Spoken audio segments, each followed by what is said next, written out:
Once upon a time, in a gloomy castle on a lonely hill, where there were 13 clocks that wouldn't go, there lived a cold, aggressive duke and his niece, the Princess Saralinda.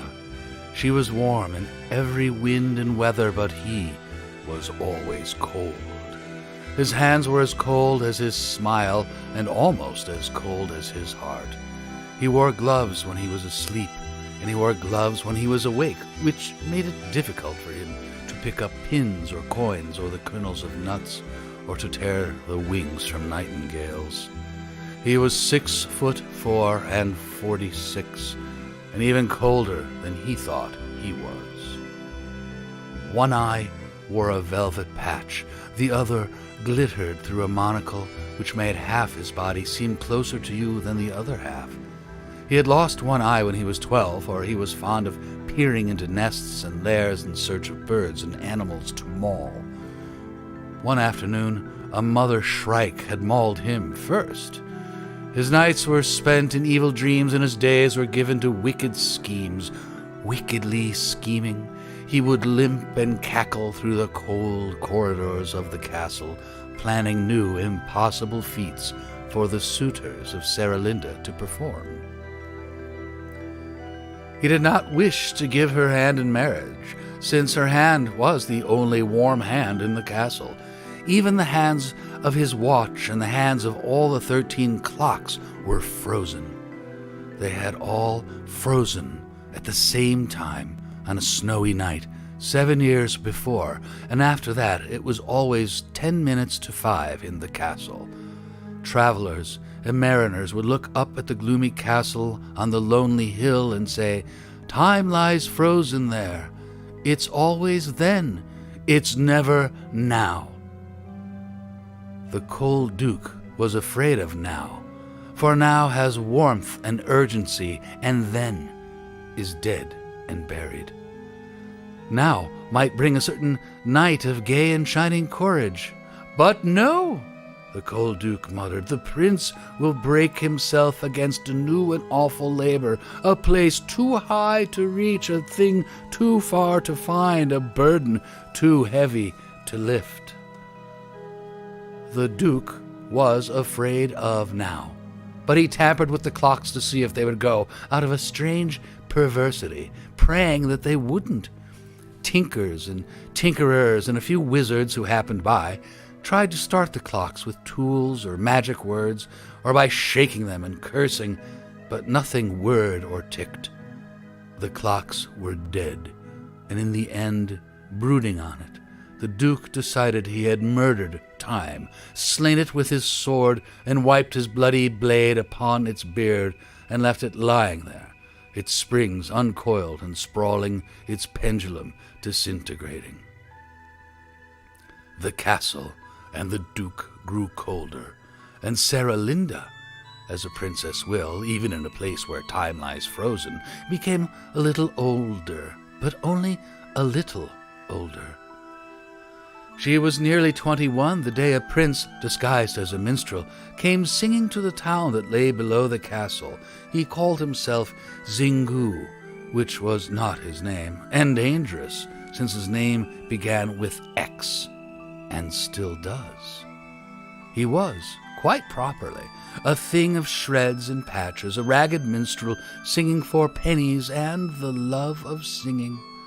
Zingu, as he so rashly called himself, was the son of a powerful king, but he had grown weary of rich attire and banquets and tournaments and the available princesses of his own realm, and yearned to find in a far land the maiden of his dreams, singing as he went, learning the life of the lowly, and possibly slaying a dragon here and there. At the sign of the Silver Swan, in the town below the castle, where taverners, travelers, tale-tellers, toss-pots, troublemakers, and other townspeople were gathered, he heard of Saralinda, loveliest princess on all the 1,000 islands of the ocean seas.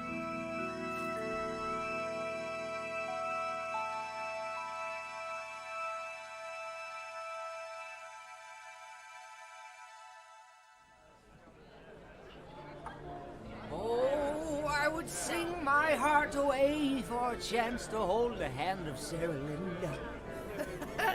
If you can turn the rain to silver, she's yours. If you can slay the thorny boar of Borythorn, she's yours. But there is no thorny boar of Borythorn, which makes it hard.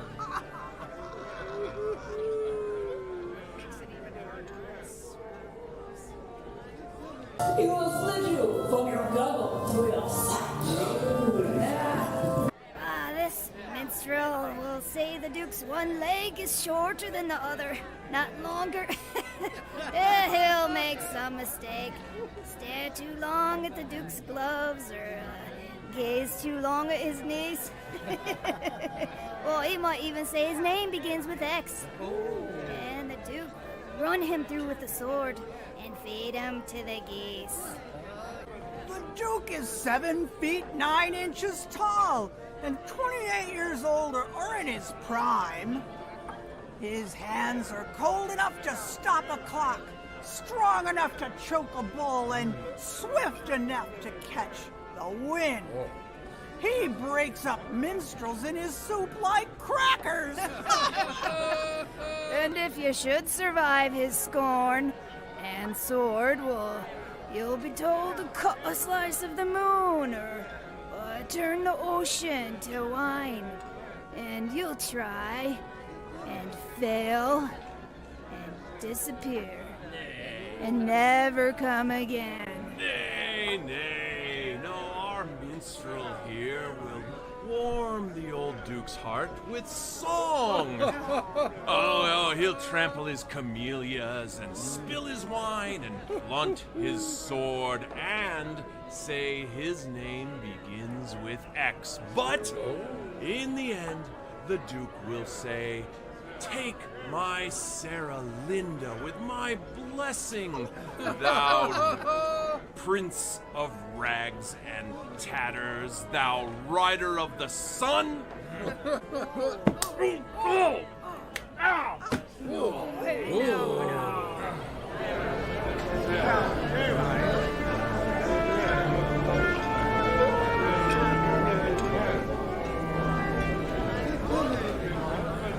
I've seen that youth before, but he was neither ragamuffin nor minstrel then. Now let me see, where was it? In his soup like crackers.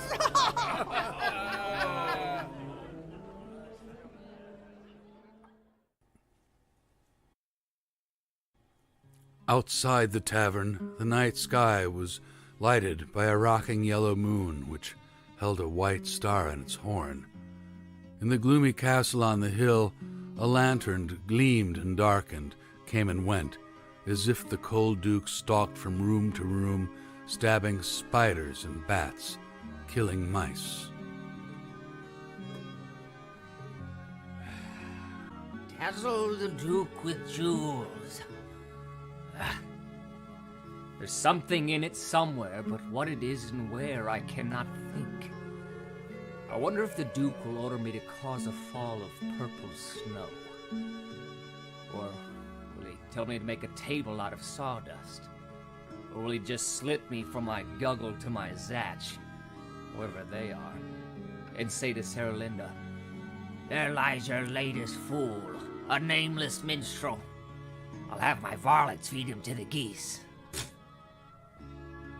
Dukes are not known to ask ragged minstrels to their tables, or set them tasks to do, or let them meet princesses.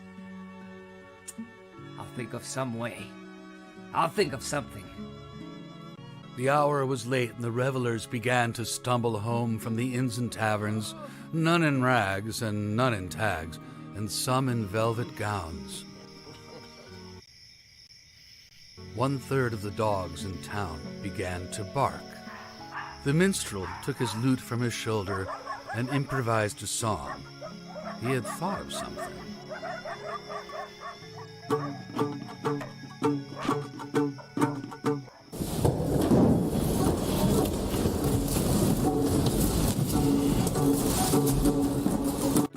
Hark, hark, dogs who bark, they're only 1 in 3.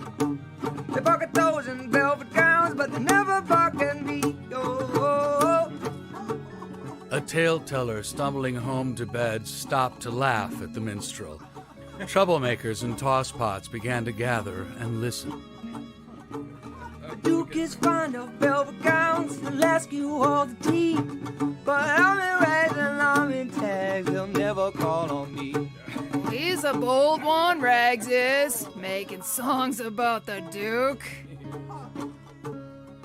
Honk, honk, dogs do bark. Duke is fond of kittens. He likes to take their innards out and use their fur for mittens. Ooh.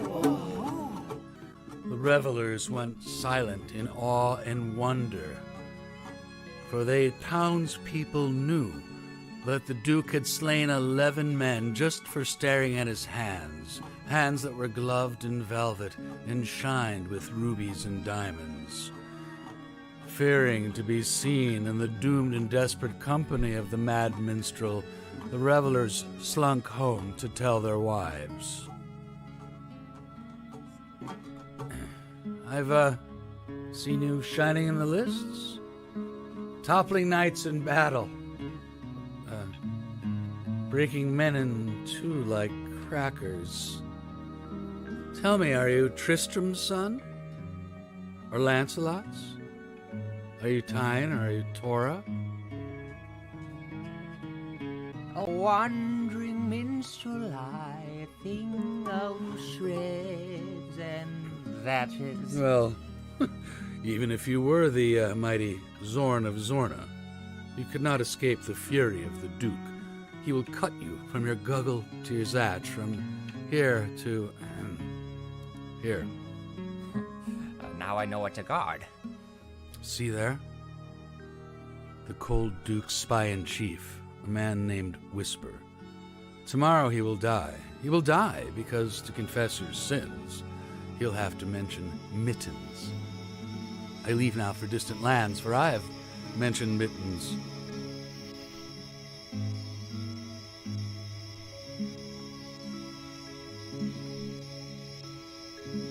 You'll never live to wed his niece.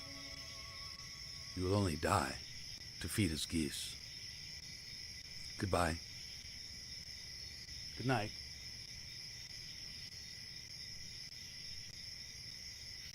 And, sorry.